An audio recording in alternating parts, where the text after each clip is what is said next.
Parents, what spooky past life memory did your kid utter? This is gonna be buried, but when I was 3 I asked my mom if she remembered when I was a baby boy named Joshua. I am female. She said no, and I explained that I died after falling down the stairs. The crazy part is that my mom had a miscarriage before getting pregnant with me after falling down the stairs. I don't know how old I was, but when I was young, 6, I was in the car with my parents and I said something like, "Oh, I used to live there," while pointing at a house we were driving past. Turns out it was my great-great-grandmother's house. Whoa. Anyone interested in this sort of thing should look up the World War II U.S. General George's Patton. He allegedly attributes many of his victories throughout Europe to a familiarity with the battlefields, having fought on them countless times in past lives. I am pretty sure there is a book about it. He came from a long line of men who died in battle when he and his men were trapped by German troops. He charged into the German army saying it is time for another Patton to die. Many of the stories on here are family related, so it's possible. Imagine God watching us from above and goes, "Ah, shit, they are having another war again, time to send Patton."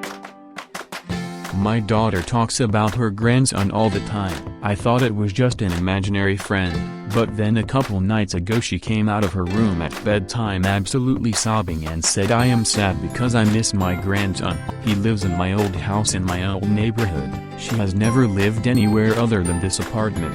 Edit totally thought this would get buried. To answer some questions we have asked her about him, but it's pretty hit or miss on whether she will actually answer or just think it's a fun game.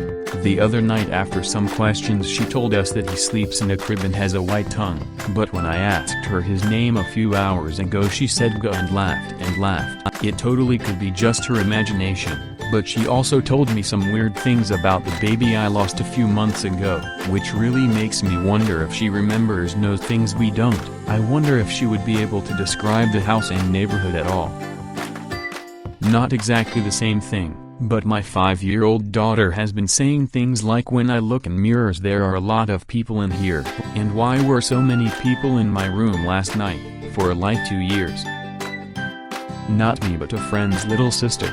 The whole family was out for dinner at a restaurant in a skiing village which they recently bought a cottage near. My friend's little sister, as soon as they walked in, said, "I know this place. My mother and I used to paint here," to which her mother replied, "We've never been here before." "What do you mean?" she replied with my mother from before. "We used to paint here all the time." The family was obviously a little freaked out but didn't think much of it as she was pretty young and they figured just messing around. Later on though, when talking to the waitress, the little girl again adamantly mentioned how she used to paint there, and the waitress revealed that it in fact was an art studio for many years in the 1900s but had been converted sometime in the early 2000s into a restaurant. Needless to say, the entire table, waitress included, got goosebumps and were at a loss for words. When he was 3, my husband decided to treat our son to a flight over our city in a Cessna. When it was time to get on the plane, our boy climbed into the pilot's seat and was extremely upset when he was told he had to move. He began crying and saying he was sorry. He didn't mean to crash the plane last time and he said he'd be good this time. My husband managed to calm him by pointing out that his legs were too short for his feet to reach the pedals. Once he got settled in the back seat, he started fussing about not being able to use the radio. So the pilot got him a headset, just didn't plug it in all the way. Our son then started trying to raise the tower so he could do his radio check and get clearance. At that point the pilot needed to take a break.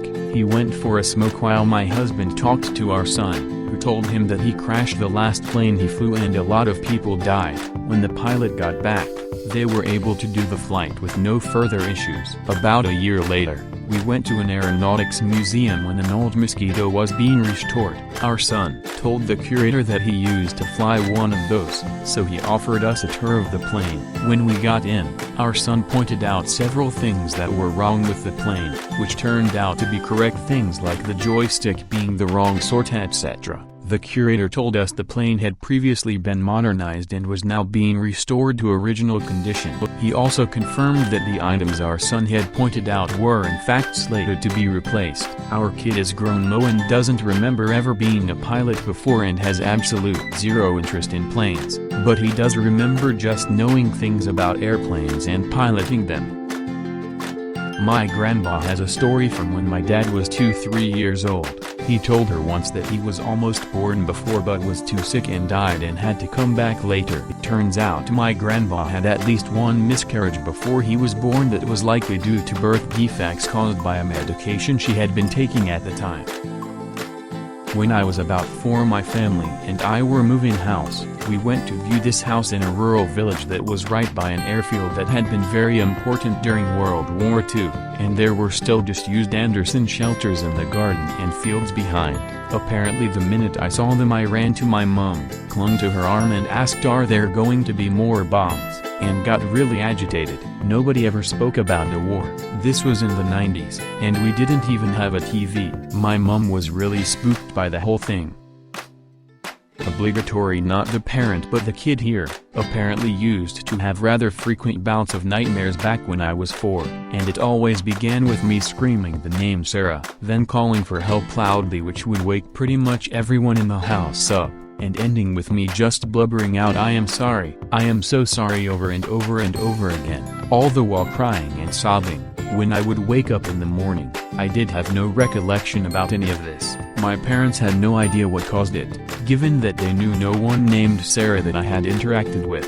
We had no TV or anything of the sort. I had not begun going to preschool yet, and did not know how to read beyond a few simple words. Nothing they did seemed able to stop it either.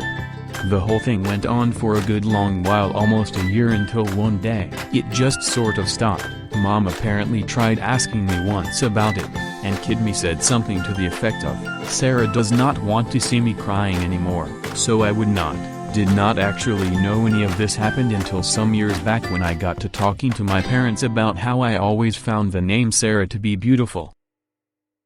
From a message my ex sent me last year about our daughter who was 3 at the time. On hearing the motorbike, I had one before I was little. It went whoosh and then I had no legs and Mummy and Daddy had to help me, but I did not want to, so I went to sleep and now I am too little. Thanks for watching. Consider subscribing for more videos.